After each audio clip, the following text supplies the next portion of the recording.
I'm going to jump straight into some drama at Tennessee. The Tennessee fans love to know as many great memorable shots you made and assists that you made. Your top 10 in like 6, 7 different categories. Tennessee fans love to talk about the C.J. Watson elbow to Joakim Noah. Yeah. So when we were down in Gainesville, what do you remember about that play? I don't know if for the folks that maybe don't remember, we win that game in Gainesville. That gives us a clinch for a share of the SEC's title in Bruce Pearl's first year. I'm not sure we win that game if Joakim Noah doesn't get taken out of the game with a bloody tooth. You'll have to tell us if there's any malicious act there or not. But I mean, honestly, it definitely wasn't malicious. I was just trying to clear some space and kind of be physical.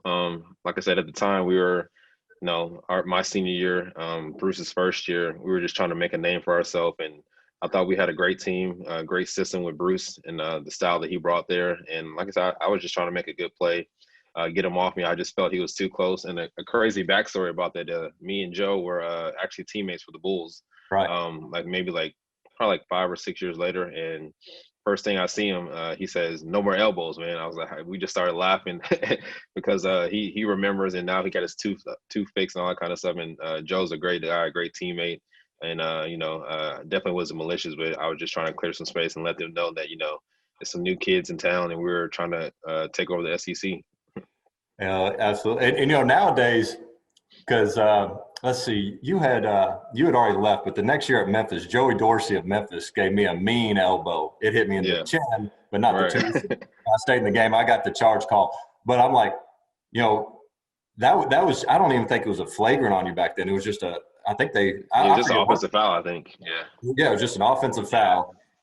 And then and then there was a period where that you could have been ejected for that. But now you could argue it's a cylinder foul for Joakim being too close to you. So yeah. I was just always taught to clear some space, and if the guys are too close and throw that elbow, they'll back up.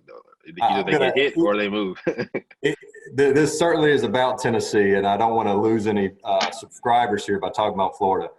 But everybody thinks we must have hated Florida so much, which we did. Yeah. But I always looked at Joakim Noah as, a guy you don't like to play against but would love to have on your team. I've never known him like you have, but I'm glad to hear you say he's a great guy and good teammate, because I was always, aside from us playing him, I was a fan of that team. I mean, he didn't talk a lot of trash on the court. He talked to the fans. But what was your experience like with him as a teammate?